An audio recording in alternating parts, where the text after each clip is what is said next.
Are you overwhelmed by the challenge of personalizing communication for thousands of students?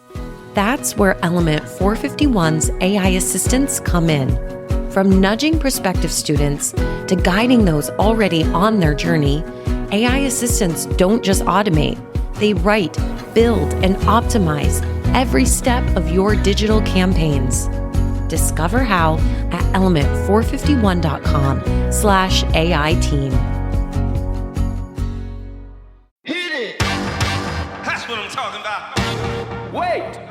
Okay, now, from the beginning. Hit it, boys. Welcome to a special edition of Higher Ed Pulse. I'm your host, Mallory Wilsey, and this is Enrollify's 2024 Hall of Fame, a celebration of the year's most impactful thought leaders.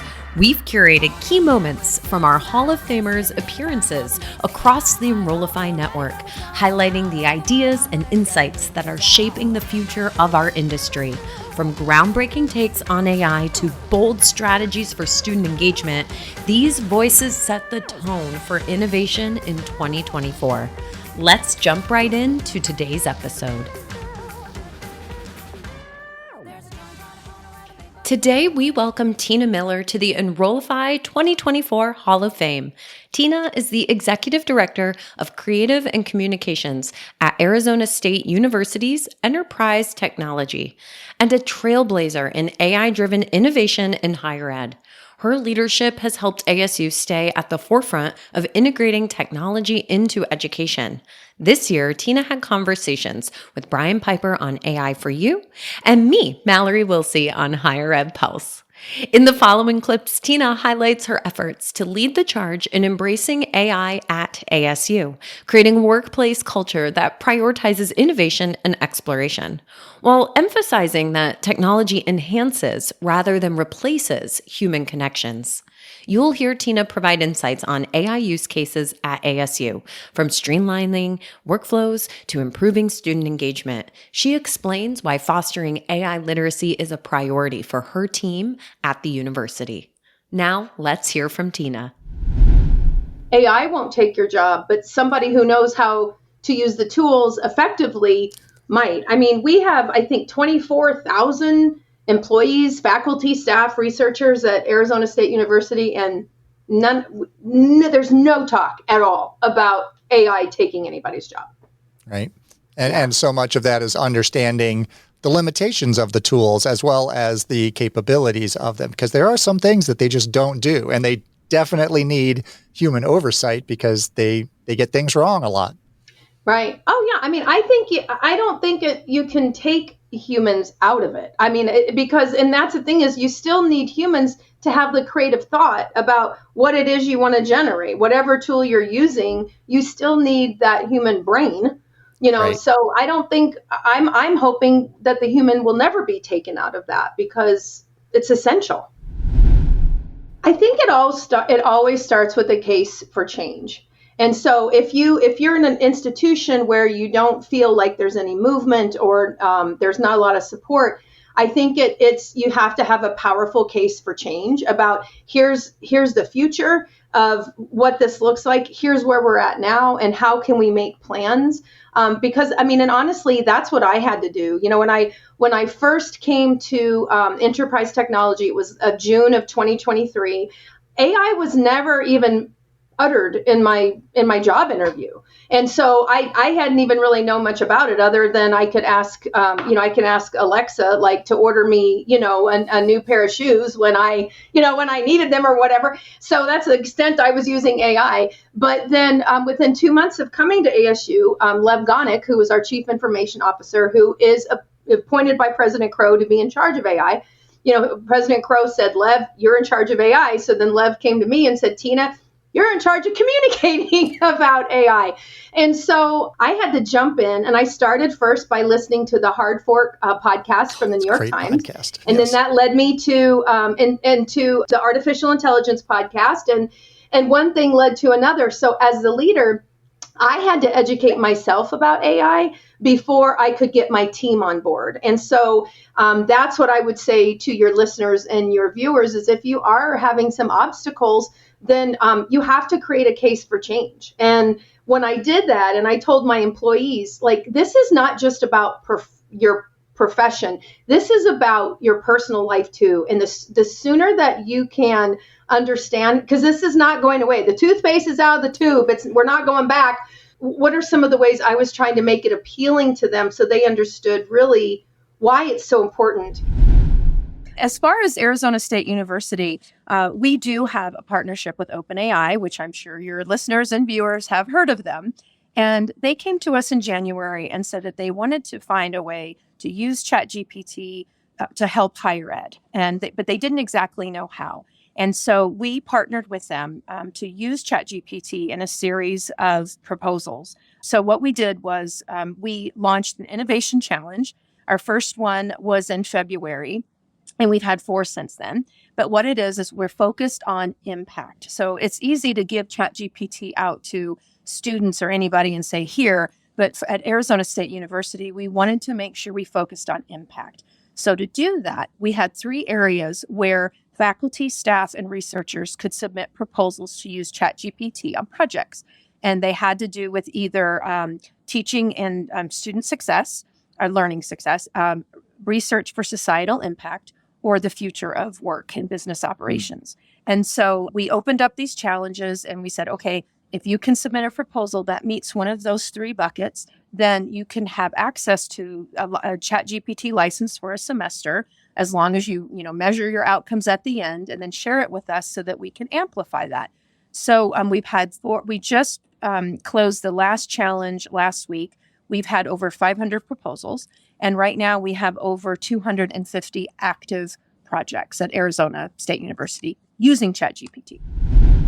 Yeah, so at the end of their projects, they have to submit a summary of how they used it, how many licenses they needed. We don't necessarily give out ChatGPT to our students because we have 181,000 students, and that would get a little pricey. So it depended on the project, but they do have to monitor the project and then at the end submit a summary. And I would say there were at least 20 projects or so that were launched earlier this year that needed extensions because their projects were so successful. They wanted to try it another semester. But again, it all comes back to impact. And so for us, if we're going to grant licenses, we want to see there's a return on that investment. Yeah, that makes sense. So over 500 applications, you said? 500 and about submissions. 250, have been approved. A lot of them are in flight. Like, for example, one that we talk about a lot is a language buddy. So we had an assistant professor named Christiane Reeves, and she created a language buddy for her students that are studying German. And so she created this bot where the students could actually talk back and forth with the bot and make sure that they understood and comprehended German. And she had a lot of success with that. So now she's working on taking it to the intermediate level because the bot was originally like beginning German. Right. And so we see that can have, great applications, for other broader initiatives. Like, let's say you want to, use a bot if you're going to go to Germany or whatever, and how can you converse with it? Granted, for right now, it's just within her class. It's not something that other people can access.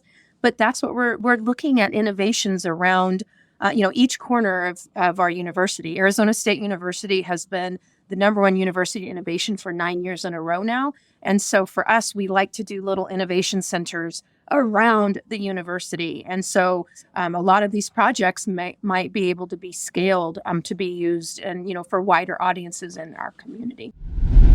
What are some of the things that you're advising to leaders right now?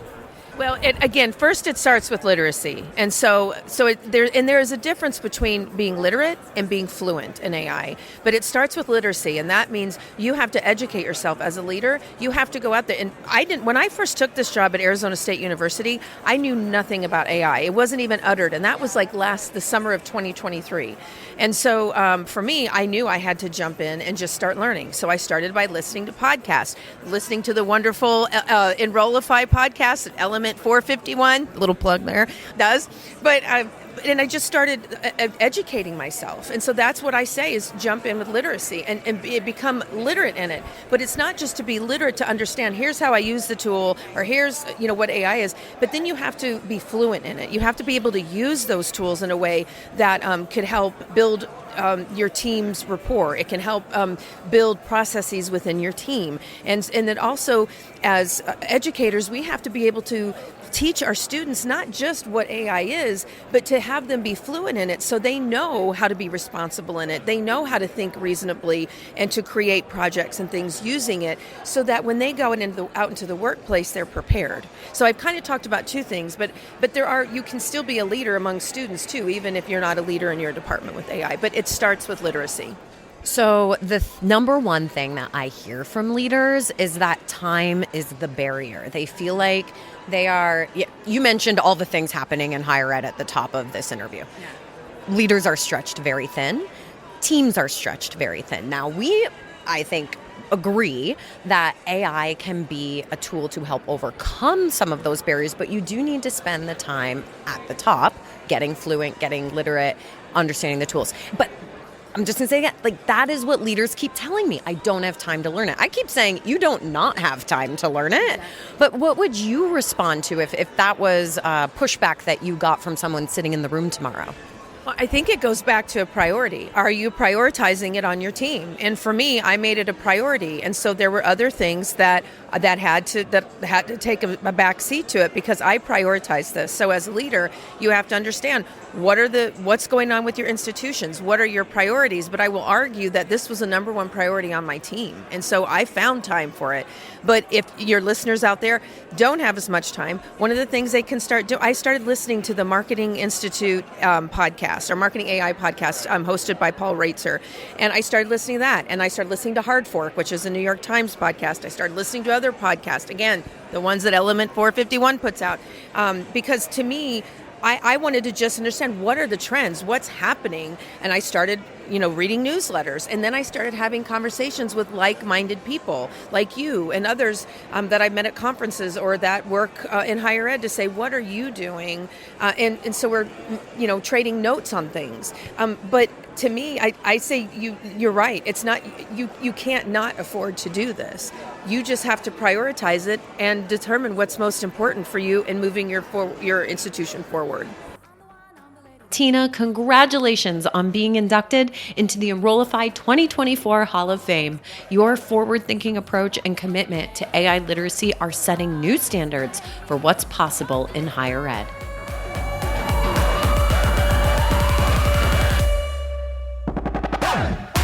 The Higher Ed Pulse is part of the Enrollify Podcast Network. If you like this podcast, chances are you'll like other Enrollify shows too. Our podcast network is growing by the month, and we've got a plethora of marketing, enrollment, and higher ed technology shows that are jam-packed with stories, ideas, and frameworks, all designed to empower you to be a better higher ed professional. Our show helps higher ed marketers and admission pros find their next big idea and features a selection of the industry's best as your hosts. Learn from Brian Gross, Eddie Francis, Jenny Lee Fowler, and so many of your favorite leaders in higher ed. Enrollify is made possible by Element 451, the next generation AI student engagement platform, helping institutions create meaningful and personalized interactions with students. Learn more at element451.com.